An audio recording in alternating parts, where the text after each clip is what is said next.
What if everything you think you are, your job, your money, your status, your jokes, your tough guy act, was stripped away in one instant, and all that was left was you, raw, exposed, standing in front of something bigger than anything you've ever known? Would you crumble, or would you finally wake the hell up? What if the moment that changes your life doesn't feel like fireworks?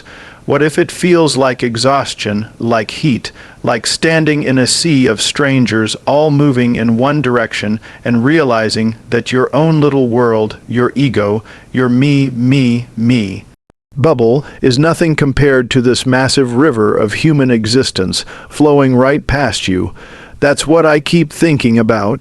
This image of two comedians, two guys who have spent their lives cutting through bullshit with words and jokes, suddenly dropped into the rawest, most humbling spiritual experience on earth. A journey to Mecca. Not a metaphor, not some Instagram yoga retreat, not some self-help weekend with green juice and soft lighting. I'm talking about the kind of journey where your soul either wakes the hell up or it gets crushed under the weight of its own excuses. And imagine these two guys, sharp tongues, skeptical minds, built on laughter and sharp takes, walking into that place. At first maybe they're cracking jokes just to keep it light, just to deal with the weight of it. But the more they're surrounded, the more they see millions of people dressed the same, chanting, circling, surrendering.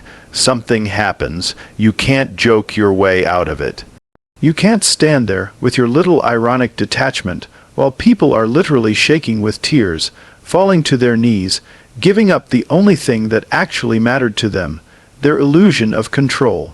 And in that moment, maybe they're not comedians anymore. Maybe they're just two human beings getting smacked across the face by something bigger, something that makes them feel both insanely small and absolutely infinite at the same time. And that's the thing, right? That's the part we're all avoiding. We live in a time where every little discomfort has an exit ramp. Hungry, app, bored, scroll, lonely, DM, sad, pill, tired, energy drink. Nobody wants to sit in their pain long enough to realize that maybe the pain has a message. Maybe the pain is the doorway. Maybe the reason you can't hear your own soul screaming is because you've drowned it out with constant distraction.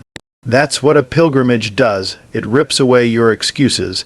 No comfy bed, no luxury, no pretending you're special. Just the grind, the blisters on your feet, the sun on your back, the body next to you shoulder-to-shoulder. Older, same outfit, same struggle, same goal. No status symbols, no flexing, just raw humanity. And if you can't handle that, then what does that say about you? What does that say about all the comfort you've built around yourself? Because here's the truth. You don't grow in comfort. You rot there, you soften, you lose the edge. Every great thing that has ever come out of a human being was forged in the fire of discomfort, and we're terrified of it. We run from it like it's a plague. But think about those two guys in Mecca, watching this mass of humanity, realizing there's no escape from it. You're there, you're in it. You can't Uber yourself out of that moment. You can't sarcastic.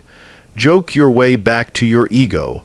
You're face to face with something ancient, and it's whispering to you, wake up. And that's what I want to scream into people's ears right now. Wake the hell up. Stop sleepwalking through life like you've got 1,000 more years to figure it out. You don't, you've got right now. You've got this breath, this heartbeat, this fleeting window before the curtain closes. And if you don't start pushing yourself into the fire, if you don't start demanding more from yourself, you're going to die having never met the version of you that you could have been. And that, to me, is hell. That's the real hell, meeting the ghost of the person you should have been. So yeah, maybe watching a spiritual journey isn't about religion at all. Maybe it's about stripping away the noise until you're left with the truth. Because truth doesn't need marketing, truth doesn't need a slogan, truth just is. It's in the sweat, it's in the tears. It's in the silence when you realize that all the things you thought mattered, money, reputation, followers, likes, they vanish when you're standing shoulder to shoulder with another human being who's on the same path, bleeding the same, crying the same, praying the same. Suddenly, the nonsense falls away. Suddenly you realize how much time you've wasted chasing things that don't matter. And listen, I'm not saying you need to hop on a plane and go walk the desert to find yourself. What I'm saying is, you need to put yourself in situations where you can't hide, where you're exposed, where your excuses don't work anymore, because that's when the real you shows up. That's when your soul either breaks or it rises. And you want it to rise, you need it to rise, but it won't if you keep cushioning it with Netflix binges and dopamine hits. You've got to throw yourself into the fire, the cold shower, the hard conversation, the scary leap, the brutal honesty, whatever it is that makes you feel like you're going to crumble. That's where the gold is. Picture it like this: two guys, built on humor and skepticism, suddenly humbled by the silence of millions moving as one. No one cares who they are. No one's looking for their autograph. They're not on stage. They're not in control. They're just another face in the crowd. And in that moment, maybe they finally realize, this is what it means to be human. To be stripped down, to be nothing and everything at once. That's the kind of experience that scars you in the best possible way. It brands you with perspective. It makes all your petty complaints look like ants crawling on a mountain. And if you've never felt that, what are you doing with your life, seriously?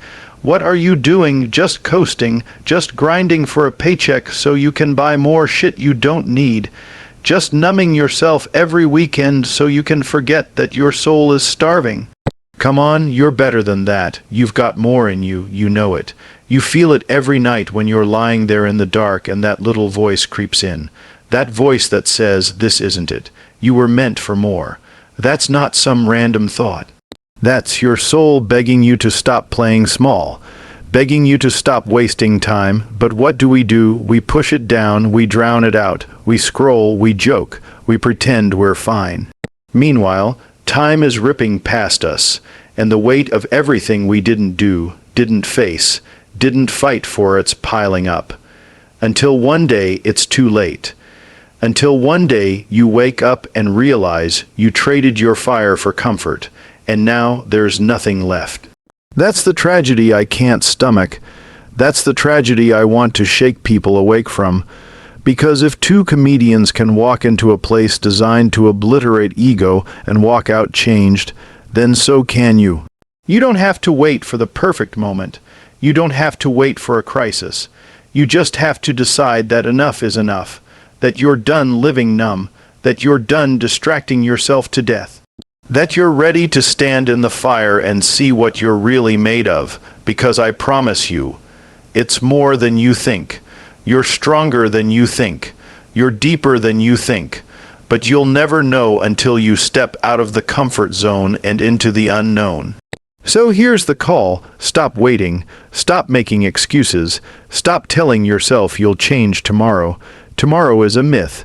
Tomorrow is a drug we use to numb ourselves. All you have is today. All you have is right now. So do something raw. Do something hard. Do something that terrifies you. Let it break you open. Let it strip you down, and then build yourself back up. Not as the shallow, distracted, ego-driven version of you, but as the real one. The one who knows pain. The one who knows discipline. The one who knows humility. That's the version of you the world is waiting for. That's the version of you your soul has been screaming for. And the only question is, will you answer the call, or will you keep hitting snooze until the clock runs out? Because let me tell you, time does not give refunds, and you don't want to die with your song still in you. Because let me tell you, time does not give refunds, and you don't want to die with your song still in you, and that's the part that makes me crazy. People think they've got this endless bank account of time, like you can just waste years and then, boom, at some magical point in the future, you'll finally get it together. You'll start that business, you'll write that book, you'll travel, you'll take care of your health, you'll fix your relationships. But what if you don't have that time? What if the sand in the hourglass is already way lower than you think? What if this year, this month, this week, is your last chance to actually live the way you were supposed to? Nobody wants to hear that because it's terrifying, but it's true, and it's the truth that can either paralyze you or set you free. And here's where the pilgrimage comes back, because when you walk into that ocean of humanity, circling around something so ancient, so much bigger than you, you're not thinking about tomorrow. You're not thinking about your to-do list. You're in it, right now. Every breath, every step, every bead of sweat is immediate, pure presence, no escape, and that's what life should feel like. That's what we've lost. We've traded presence for distraction. We've traded meaning for convenience, and we wonder why we feel empty. We wonder why we're restless. We wonder why no amount of stuff, no amount of likes, no amount of fake validation makes us feel whole. It's because you can't trick your soul, you can't hack fulfillment. It comes from going through it, not around it, from embracing the pain, not dodging it. I imagine those two guys after a few days, their faces sunburned, voices raw, silence hanging between them. Because what jokes can you make when you're watching millions of people crying out from their guts, from a place you didn't even know existed? You shut up, you listen, you realize you've been living on the surface. You've been skimming life like it's some shallow pool, when in reality it's an ocean, and you've been too scared to dive in. But now, standing there, you can't unsee it. You can't go back to shallow. You've been dragged into the deep, and it hurts, it scares you, but it also wakes you the hell up. And once you're awake, staying asleep isn't an option anymore. And that's what I want for everybody listening to this. I want you to get dragged into the deep. I want life to hit you so hard you can't fake it anymore, because that's where the beauty starts. That's where the transformation begins, not in your cozy routines. Not in your curated little digital bubble, in the raw, in the uncomfortable, in the moments that break you open and make you realize you're not who you thought you were, you're more, or at least, you could be. But here's the kicker. Most people will never get there, not because they can't, but because they won't, because it's easier to stay comfortable. It's easier to keep numbing. It's easier to pretend, and comfort is the silent killer. It doesn't stab you in the chest. It just slowly dulls you until one day you wake up a hollow version of yourself. That's what terrifies me, and that's why I think about those guys in Mecca. Because they didn't go there for fame, for content, for likes. They went because something inside of them said, enough. Something inside said, I need more than the surface. And that's the voice inside you too. But are you listening? Or are you turning up the volume on the noise so you don't have to? Let me tell you something. I've met people who had nothing, dirt floors, empty cupboards, broken shoes, and they were happier, stronger, more alive than people who had every toy, every luxury, every comfort. Why? Because they weren't hiding from life. They were in it, raw, real. They had no choice but to face it. And that gave them a kind of fire that comfort can never give you. That's what the pilgrimage strips you down to. That's what pain, discipline, and struggle do. They give you access to a power you don't even know you have. A power that's asleep in you right now, and it's waiting for the day you finally stop running. But here's the danger. You can't half-ass this. You can't dip your toe in discomfort and then run back to safety. You've got to commit. You've got to surrender. You've got to let yourself get crushed so you can be rebuilt. Think about a sword. It's just a piece of metal until it's thrown into fire, beaten with a hammer, shaped with force. Only then does it become sharp. Only then does it become something. That's you. Right now you're raw material. And you can either rot as raw material, or you can throw yourself into the fire and become a weapon. Become who you were supposed to be, but the choice is yours, and don't tell me you're too old. Don't tell me you're too young. Don't tell me it's too late or too hard. That's the ego talking. That's fear talking. That's the little voice trying to protect you from growth by keeping you in the cage. Screw that. You want to know the real tragedy. Not that you fail, not that you struggle. The tragedy is that you never even try, that you never even step into the arena because you're scared of looking stupid, scared of getting hurt, scared of not being good enough. Well, guess what? You're not good enough, not yet, and that's the point. You become good enough by getting in the fire, by failing, by learning, by being humbled. That's the only way. I keep picturing those two guys walking back home after the journey. Different posture, different eyes, the weight of what they saw hanging on them, and people asking, "So what was it like?" And how do you even answer that? How do you put something that massive into words? You can't. You just carry it. It changes how you move, how you speak, how you treat people. That's what real transformation looks like. It doesn't need a speech. It doesn't need a highlight reel. It's written in your energy. People just feel it. They look at you and know something's different. That's the kind of change we should be chasing, not the surface stuff, not the fake flexes, the deep, silent, undeniable shift that only comes from facing something bigger than yourself. And here's the thing, you don't have to wait for Mecca to do that. Your Mecca might be running until you collapse. It might be finally quitting the job that's killing your spirit. It might be telling the truth to someone you've been lying to for years. It might be sitting alone in silence long enough to face the parts of yourself you've been avoiding. Your Mecca is whatever forces you to confront yourself with no escape. And if you don't know what that is for you, that's your homework. Find it, step into it, stop waiting, because life is not gentle. Life is not here to coddle you. Life is here to test you, and every test you avoid is a test you fail. Every test you embrace is one step closer to becoming who you were meant to be. So stop ducking, stop running, stand in the damn fire, let it hurt, let it teach you, and let it build you into something unstoppable. So here's my challenge to you, tonight, not tomorrow, not next week, tonight. Do something that scares you. Do something that pushes you out of the bubble. Call that person, write that page, sign up for that class, wake up early, go run until your lungs burn. Whatever it is, just do it. Feel that resistance. Feel that voice in your head telling you not to, and do it anyway. That's the muscle you need to build. That's the discipline.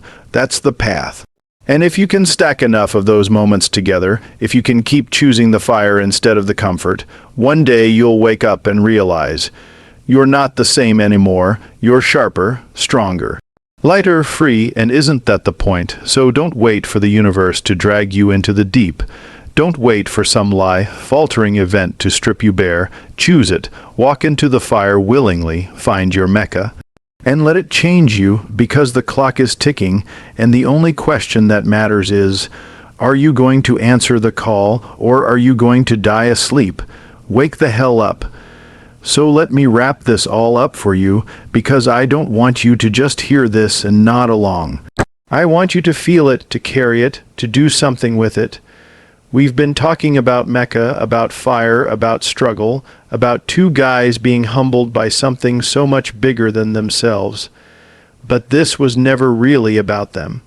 It's about you, your life, your wasted time, your potential that's sitting there rotting, waiting for you to wake up and claim it.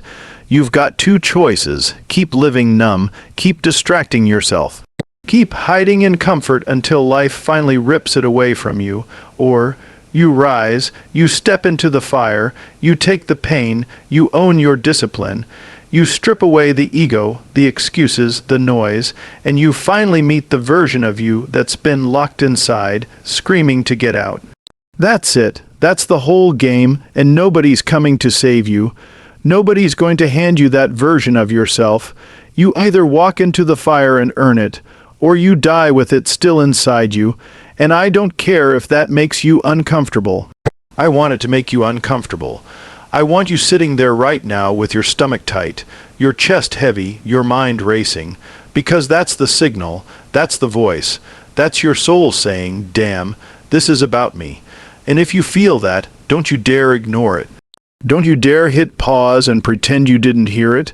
You heard it, you know it, now act, wake the hell up, step into your Mecca, whatever that looks like for you, and stop wasting time. If this hit you, if you felt even a spark of fire while listening, don't just sit on it. Share it, drop a comment, like it, send it to someone who needs this slap in the face as bad as you do, because maybe they're asleep right now, and maybe you're the one who can shake them awake. Spread it. Talk about it, pass it on, because the world doesn't need more sleepwalkers. It needs more people who are awake, alive, and unafraid to step into the fire. Now go. Do something today that scares you. Do something that proves to yourself you're alive. And don't stop, ever.